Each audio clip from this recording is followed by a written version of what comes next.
تو اسے کہتے ہیں جملہ فعلیہ. جی، ایک بار اور سمجھ لیں کہ مرکب تام یعنی کہ کمپلیٹ سینٹینس، اس کو عربی کے اندر جملہ کہتے ہیں. مرکب تام کو عربی کے اندر جملہ کہتے ہیں. اور جملے کی دو قسمیں ہوتی ہیں. جملے کی دو قسمیں ہوتی ہیں. پہلی قسم وہ ہے جو کہ اسم سے شروع ہو، اسے کہتے ہیں جملہ اسمیہ. اور دوسرا ہوتا ہے وہ جملہ جو فعل سے شروع ہو، اسے کہتے ہیں جملہ فعلیہ. تو یہ بہت ہی آسان ہے. جملہ اسمیہ وہ سینٹینس ہے جو کہ اسم سے شروع ہو، اور جملہ فعلیہ وہ سینٹینس ہے جو کہ فعل سے شروع ہو. میری اتنی بات سمجھ میں آ گئی؟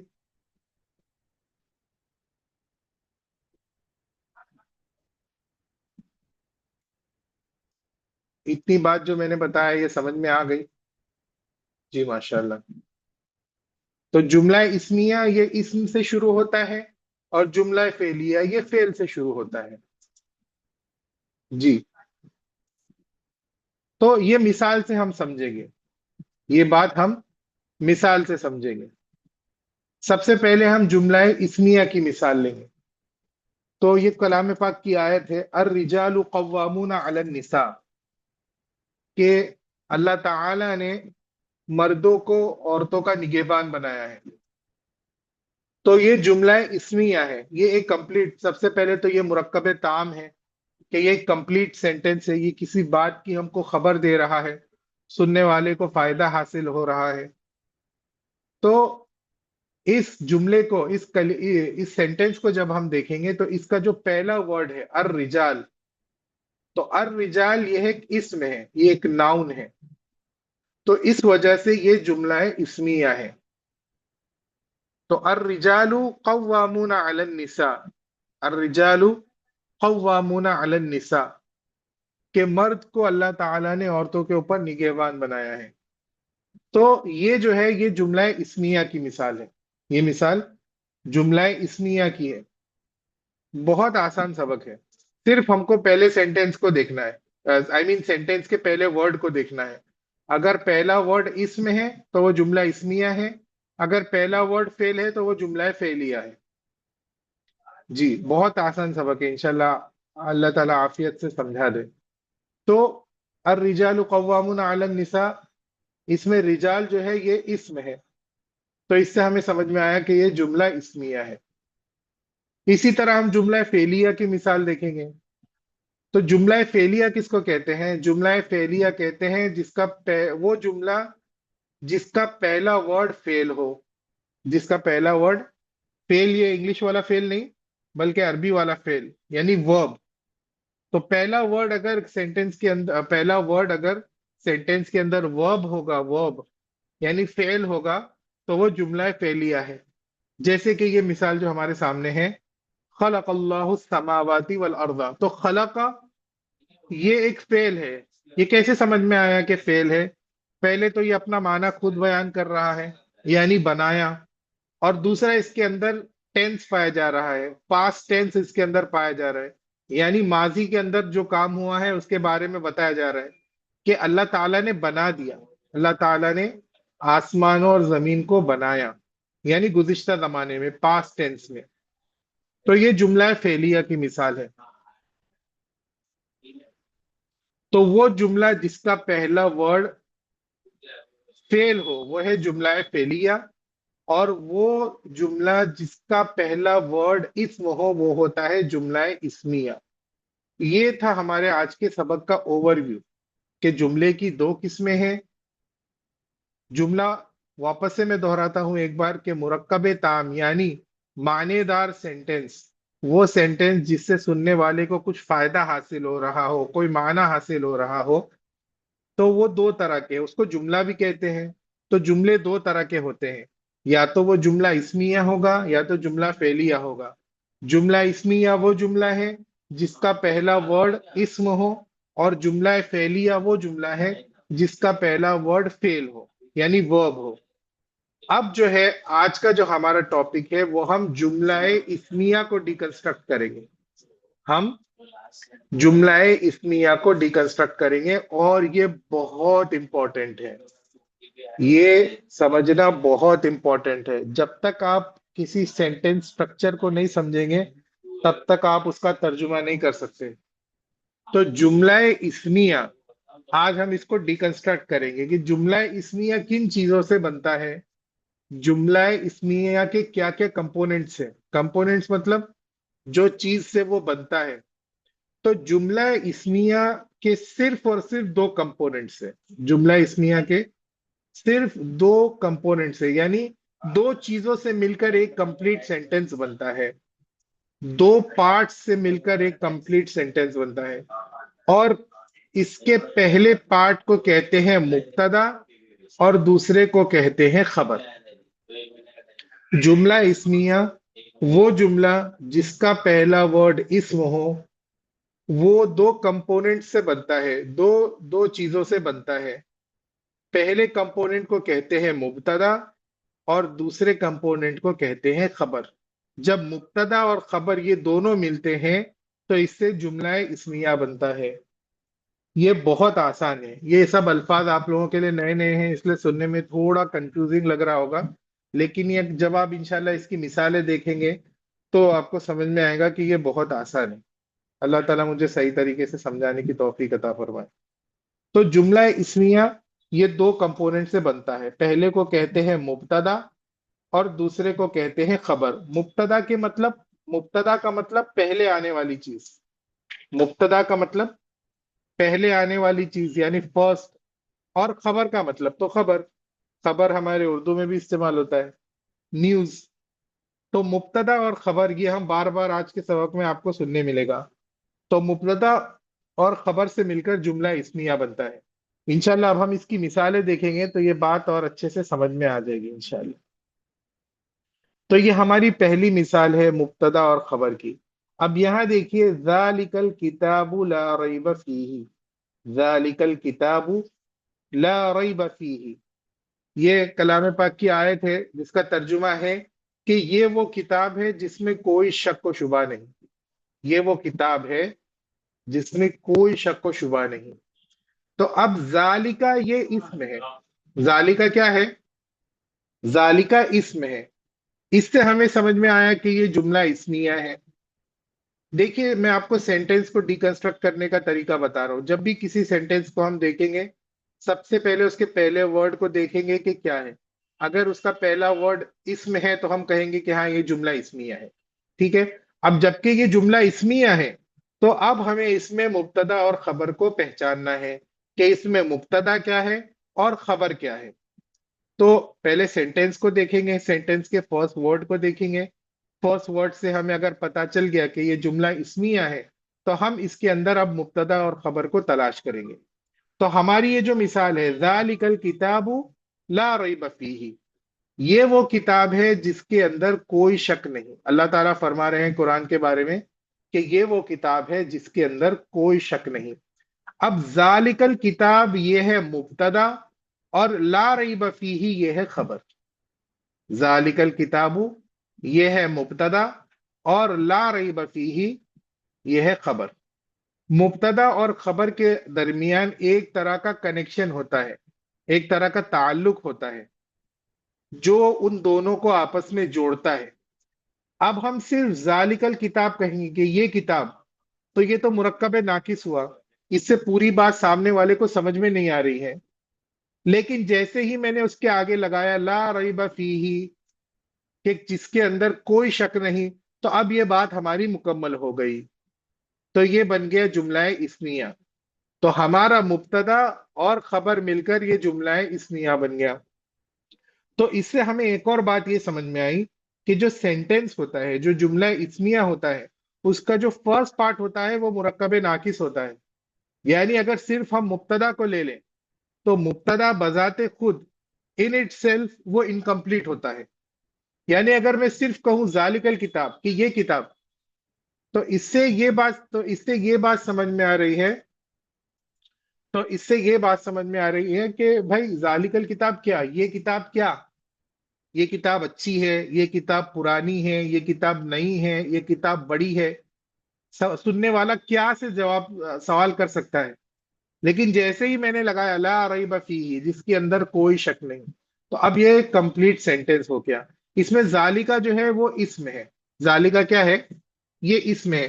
اسم کی کئی ساری قسمیں ہیں، اسم کی کئی ساری قسمیں ہیں، فعل کی کئی ساری قسمیں ہیں، وہ انشاءاللہ جیسے جیسے ہمارا سبق آگے پڑے گا تو ویسے ہی ہماری یہ جو بات آپ کی اور سمجھ میں آئے گی۔ ذالکا جو ہے یہ اسم اشارہ ہے، یعنی جس ورڈ کے ذریعے کسی چیز کی طرف اشارہ کیا جائے، جیسے انگلش میں دس کا استعمال ہوتا ہے، تو دس یہ اس میں اشارہ ہے، یعنی وہ اسم جس کے ذریعے کسی چیز کی طرف اشارہ کیا جائے، تو ذالکا یہ اسم اشارہ، تو اسم ہونے کی وجہ سے یہ جملہ اسمیہ ہے۔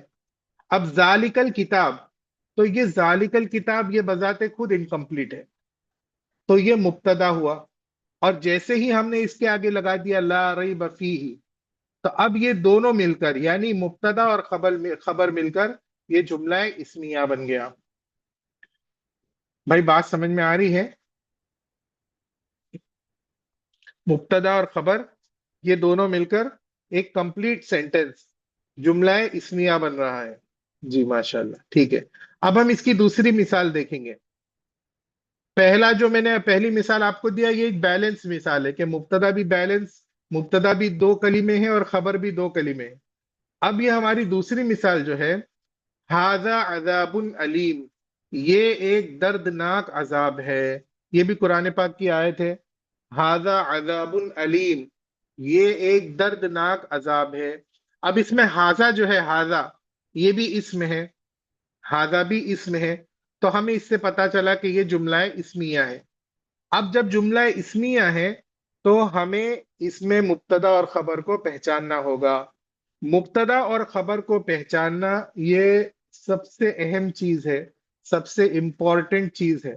اگر آپ کو کسی سینٹینس کا ترجمہ کرنا ہے، اس کے سٹرکچر کو سمجھنا ہے، تو آپ کو سب سے پہلے اس کو یہ ڈٹرمن کرنا ہوگا کہ یہ کون سا جملہ ہے، آیا کہ یہ جملہ اسمیہ ہے یا فعلیہ ہے۔ جب آپ نے اس کو ڈٹرمن کر لیا کہ ہاں یہ جملہ اسمیہ ہے، تو اب اس کے اندر آپ کو مبتدا اور خبر کو پہچاننا ہوگا۔ تو اب ہم دوسری مثال کو دیکھیں گے، ہاذا عذاب علیم، یہ ایک دردناک عذاب ہے۔ تو اس میں ہاذا جو ہے یہ مبتدا ہے، اور عذاب علیم یہ دردناک عذاب یہ خبر ہے۔ تو ہاذا، تو جب ہم ہاذا کہہ رہے تو ہاذا سے تو پوری بات سمجھ میں نہیں آ رہی بھائی، یہ کیا؟ دس، تو دس سے کیا؟ پوری بات سمجھ میں نہیں آ رہی۔ یا پھر اگر ہم کہہ لیں یہ چیز، ہاذا الشیء، یہ چیز، تو بھائی یہ چیز کیا؟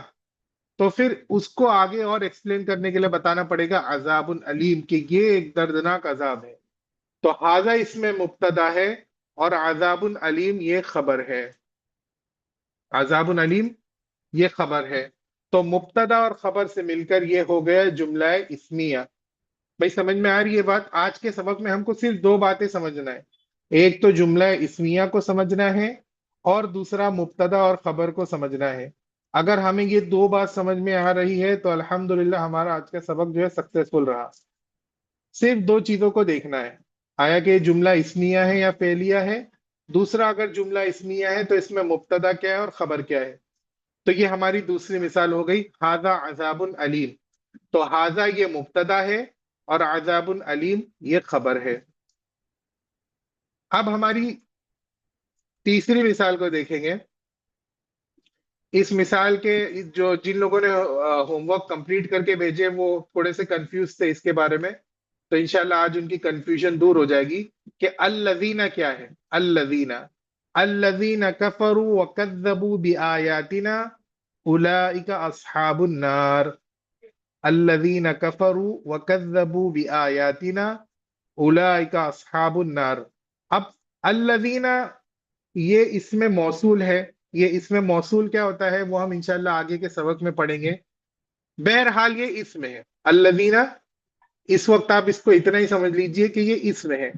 انشاءاللہ جب ہمارا سبق آگے بڑھے گا تو ہم کو سمجھ میں آئے گا کہ کتنے طرح کے اسم ہوتے ہیں، اس وقت ہمیں یہ بات سمجھ میں آئے گی کہ اسم موصول کیا ہے۔ ابھی آپ اس کو اتنا سمجھے کہ یہ اسم ہے، ٹھیک ہے بھائی؟ جب یہ اسم ہے تو یہ جملہ اسمیہ ہوا۔ اب جبکہ یہ جملہ اسمیہ ہے تو ہم کو اب اس کے اندر مبتدا اور خبر کو تلاش کرنا ہے. تو ہم مبتدا اور خبر کو تلاش کریں گے انشاءاللہ. الذین کفروا، وہ لوگ جنہوں نے کفر کیا، وکذبوا بآیاتنا، اور ہماری آیتوں کو جھٹلایا. ہماری نشانی، آیت کے معنی نشانی، ہماری آیتوں کو جھٹلایا. وہ لوگ جنہوں نے کفر کیا اور ہماری آیتوں کو جھٹلایا. اب اللہ تعالیٰ فرما رہے ہیں وہ لوگ جنہوں نے کفر کیا اور ہماری آیتوں کو جھٹلایا. تو بھائی ہاں، سننے والا یہ سوال کرے گا کہ کیا وہ لوگ جنہوں نے کفر کیا اور اللہ تعالیٰ کی آیتوں کو جھٹلایا تو کیا؟ تو پھر آگے خبر آئے گی اولئک اصحاب النار، تو یہ لوگ جہنمی ہیں، یہ لوگ جہنمی ہیں، یہ لوگ آگ والے ہیں. اصحاب النار آگ والے ہیں. آگ والے سے مطلب جہنم کے، جہنم والے، جہنمی ہیں. اسی طرح اگر اصحاب الجنہ آیا تو جنت والے ہیں. سمجھے؟ اصحاب جو آتا ہے یہ لوگوں کے لیے آتا ہے، تو اس کے ساتھ جو چیز جڑ جائے گی. اگر اصحاب النار آگ والے ہیں مطلب جہنمی ہے، اصحاب الجنہ جنت والے ہیں یعنی جنتی ہے. تو مبتدا اس میں ہے الذین کفروا وکذبوا بآیاتنا، یہ ہمارا مبتدا ہے، اور اولئک اصحاب النار یہ خبر ہے. تو الذین سے لے کر بآیاتنا یہ پورا مرکب ناقص ہے. الذین سے لے کر بآیاتنا تک یہ پورا مرکب ناقص ہے، کیونکہ اس سے سننے والے کو پوری بات سمجھ میں نہیں آ رہی. اگر صرف ہم اس کا شروع کا ٹکڑا لے لیں، الذین کفروا وکذبوا بآیاتنا، کہ وہ لوگ جنہوں نے کفر کیا اور ہماری آیتوں کو جھٹلایا، تو اس سے پوری بات سمجھ میں نہیں آ رہی، بلکہ کیا کا سوال پیدا ہو رہا ہے. وہ لوگ جنہوں نے کفر کیا اور اللہ تعالیٰ کی آیتوں کو جھٹلایا تو کیا؟ تو پھر آگے اس کی خبر آ رہی ہے اولئک اصحاب النار، تو وہ لوگ جہنم میں، وہ لوگ جہنمی ہیں.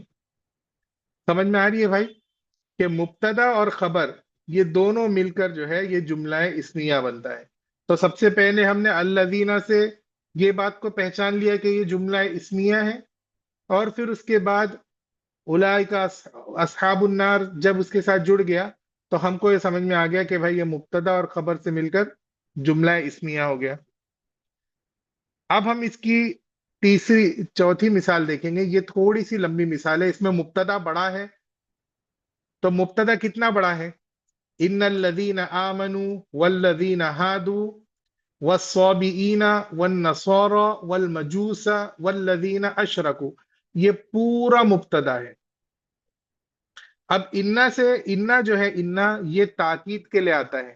انا آتا ہے تاکید کے لیے، کسی بات کے اندر پریشر ڈالنے کے لیے، کسی بات کی امپورٹنس بتانے کے لیے انا آتا ہے. جیسے کہ انگلش میں ہم انڈیڈ یوز کرتے ہیں، اور جیسے اردو میں ہم یقیناً بولتے ہیں کہ یقیناً میں نے کیا، یقیناً میں گیا تھا.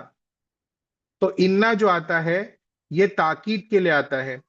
تو یہاں پر اللہ تعالیٰ تاکید کے ساتھ بتا رہے ہیں ان الذین آمنوا، یقیناً وہ لوگ جنہوں نے ایمان لائے، والذین ہادوا، اور وہ جو کہ یہودی ہے یا یہودی تھے، والصابئین، اور وہ لوگ جو صابی تھے. صابی ایک طرح کا مذہب تھا جو اللہ کے نبی صلی اللہ علیہ وسلم کے زمانے میں ان کی تعداد زیادہ تھی. اس زمانے میں ان کی تعداد بہت کم ہے. ان کو سیبینز کہتے ہیں. اگر آپ اس کو سرچ کریں گے تو آپ کو پتہ چلے گا یہ بہت کم بچے آج کے دور میں. تو والصابئین، اور جو صابین تھے، والنصارى، اور جو عیسائی تھے، والمجوسا، مجوس کے معنی ہوتے ہیں آتش پرست، وہ قوم جو آگ کی پوجا کرتی ہے، جن کو انگلش کے اندر زوروسٹرین کہتے ہیں. تو والمجوسا جو کہ مجوس تھے، والذین اشرکوا، اور جنہوں نے شرک کیا. اب یہ پورا شروع سے لے کر اشرکو تک یہ پورا مبتدا ہے، کیونکہ اس سے ہم کو پوری بات ابھی تک سمجھ میں نہیں آئی. وہ لوگ جنہوں نے ایمان لائے، جو یہودی تھے، جو صبی تھے، جو نصارہ تھے، جو مجوس تھے، جنہوں نے شرک کیا تو کیا؟ پھر آگے کی جو آیت ہے ان اللہ یفصل بینہم یوم القیامہ، یقیناً اللہ تعالیٰ قیامت کے دن ان سب کے درمیان فیصلہ کرے گا. یقیناً اللہ تعالیٰ ان سب کے درمیان قیامت کے دن فیصلہ کرے گا. تو دنیا میں تو سارے ایک ساتھ ہیں، ایمان والے بھی ایک ساتھ ہیں، یہودی بھی ایک ساتھ ہے، سبھی بھی جتنے بچے دنیا کے اندر، یہودی، نصرانی، اور مشرکین، یہ سارے دنیا کے اندر تو ایک ساتھ ہے، لیکن قیامت کے دن اللہ تعالیٰ ان سب کے درمیان فیصلہ کریں گے۔ تو ان الذین آمنوا والذین ہادوا والصابئین والنصارى والمجوس والذین اشرکوا، یہ پورا مبتدا ہے، یہ پورا کیا ہے؟ مبتدا ہے۔ اس سے ہمیں ایک بات سمجھ میں آئی کہ مبتدا کافی بڑا ہو سکتا ہے۔ اس کی میں آپ کو ایک اردو کی مثال دے دوں کہ جیسے کوئی کہے کہ بھائی میرے گھر کے سامنے جو مسجد ہے، اس مسجد کے امام صاحب، ان کا بیٹا وہ جو اسکول میں جاتا ہے، تو یہ سارے ورڈز بڑھتے جا رہے ہیں لیکن بات تو انکمپلیٹ ہی رہ رہی ہے۔ سمجھ میں آ رہی بات کہ میں بھلے سے ورڈز بڑھاتے جا رہا ہوں لیکن میری بات کمپلیٹ نہیں ہوئی کہ بھائی میرے گھر کے سامنے جو مسجد ہے، اس مسجد کے امام صاحب کا بیٹا جس اسکول میں جاتا ہے، اب اگر میں اس کے آگے لگا دوں وہ اسکول اچھی ہے، تو اس سے پوری بات کمپلیٹ ہو جائے گی۔ تو مبتدا بہت لمبا ہو گیا اور خبر ایک ورڈ کے اندر آ گئی، میرے گھر کے سامنے جو مسجد ہے، اس مسجد کے امام صاحب کا بیٹا جس اسکول میں جاتا ہے وہ اسکول اچھی ہے۔ تو وہ اسکول اچھی ہے یہ خبر ہے، اور اس کے شروع کا جو پورا سینٹینس تھا یہ مبتدا بنا۔ سمجھ میں آ رہی ہے بھائی بات؟ امید کرتا ہوں کہ بات سمجھ میں آ رہی ہوگی۔ تو مبتدا اور خبر کو پہچاننا یہ بہت ضروری ہے۔ تو اس مثال میں دیکھیں کہ ان الذین آمنوا، یقیناً وہ لوگ جو ایمان لائے اور یہودی تھے اور سبی تھے اور کرسچنز تھے اور مجوس تھے اور جنہوں نے شرک کیا، تو کیا ہوگا؟ یقیناً اللہ تعالیٰ ان کے درمیان قیامت میں فیصلہ کرے گا۔ سمجھے؟ تو یہ آخر میں جو بات آئی یہ خبر تھی، تو یہ پورا شروع کا پورا مبتدا اور یہ آخر کی خبر۔ ٹھیک ہے، اب ہم آخری مثال لے لیں گے انشاءاللہ۔ ویسے اب تک تو مجھے لگتا ہے کہ سمجھ میں آ گیا ہوگا مبتدا خبر کیا ہوتا ہے۔ اب آخری مثال دیکھ لے، اللہ نور السماوات والارض، اللہ نور السماوات والارض، اللہ تعالی آسمان اور زمین کے نور ہے، اللہ تعالی آسمان اور زمین کے نور ہے۔ تو ہے کا ترجمہ کہاں سے ہو رہا ہے؟ ٹھیک ہے، اللہ، نور، سماوات اور ارض، تو ہے کہاں سے لائے؟ تو یہ مبتدا اور خبر کے درمیان جو ایک کنیکشن ہوتا ہے، جو ایک تعلق ہوتا ہے، اس سے ہے کا معنی نکل جاتا ہے۔ اللہ آسمان اور زمین کے نور ہیں، تو یہ مبتدا اور خبر کی جو کنیکشن ہے، اس سے ہے کا ترجمہ پیدا ہو گیا۔ سمجھ میں آئی بھائی بات؟ تو اس میں اللہ تعالیٰ جو ہے، لفظ اللہ یہ مبتدا ہے اور نور السماواتی والارض یہ خبر ہے۔ تو یہ مبتدا اور خبر سے مل کر جملہ اسمیہ ہوا۔ تو آج کا جو ہمارا سبق تھا وہ جملے کے تعلق سے تھا کہ جملے کی دو قسمیں ہوتی ہیں، جملے کی دو قسمیں ہوتی ہیں، جملہ اسمیہ اور جملہ فعلیہ۔ جملہ اسمیہ وہ جملہ ہے جو کہ اسم سے شروع ہوتا ہے، اور جملہ فعلیہ وہ جملہ ہے جو کہ فعل سے شروع ہوتا ہے۔ پھر ہم نے آج کا جو سبق تھا وہ مین ہمارا یہ تھا کہ جملہ اسمیہ کس کو کہتے ہیں۔ تو ہم نے یہ سمجھا کہ جملہ اسمیہ یہ دو کمپوننٹ سے مل کے بنتا ہے۔ پہلے کمپوننٹ کو کہتے ہیں مبتدا اور دوسرے کو کہتے ہیں خبر۔ تو مبتدا اور خبر سے مل کر جملہ اسمیہ بنتا ہے۔ تو مبتدا اور خبر کو پہچاننا یہ ہمارے لیے بہت ضروری ہے، اور اس کی کئی سینکڑوں مثالیں میں اردو میں آپ کو دے سکتا ہوں۔ عربی قرآن کے اندر تو ہے ہی مثالیں، اردو کے اندر بھی ہم جو بات چیت کرتے ہیں اس کے اندر ہم کو مبتدا اور خبر تلاش کرنا ہے۔ جیسے میں کہوں کہ آج کا کھانا بہت اچھا تھا، آج کا کھانا بہت اچھا تھا، تو آج کا کھانا یہ مبتدا ہوا اور اچھا تھا یہ اس کی خبر ہو گئی۔ اسی طرح میں بولوں کہ میرے بھائی نے جو گاڑی خریدی وہ بہت مہنگی ہے، تو میرے بھائی نے جو گاڑی خریدی تو یہ مبتدا ہوا، اور مہنگی ہے یہ اس کی خبر ہو گئی۔ اسی طرح میں کہوں کہ میرے والد صاحب بہت اچھے آدمی تھے، تو میرے والد صاحب یہ مبتدا ہوا، اور اچھے آدمی تھے یہ اس کی خبر ہو گئی۔ تو اسی طرح ہم کو مبتدا اور خبر کو تلاش کرنا ہے۔ اردو کے اندر تو ہمارے لیے تلاش کرنا بہت آسان ہے کیونکہ ہماری زبان ہے۔ عربی کے اندر اس وقت ہم کو اسی وقت سمجھ میں آئے گا جبکہ ترجمہ ہمارے سامنے ہوگا۔ جیسے ابھی سامنے ہمارے ترجمہ ہے تو ہم مبتدا اور خبر اس کی عافیت کے آسانی کے ساتھ نکال رہے ہیں۔ تو انشاءاللہ دھیرے دھیرے یہ سمجھ میں آئے گا۔ اور میں انشاءاللہ شام تک اس کی ایکسرسائز بھیجوں گا، جس میں مبتدا اور خبر کو ڈیفرینشیٹ کرنا ہوگا۔ امید کرتا ہوں کہ سبق سمجھ میں آ گیا۔ بھئی آیا سبق سمجھ میں؟ جی الحمدللہ، ٹھیک ہے۔ اللہ تعالی ہم سب کو عربی زبان کا فہم عطا فرمائے۔ وآخر دعوانا ان الحمد للہ رب العالمین۔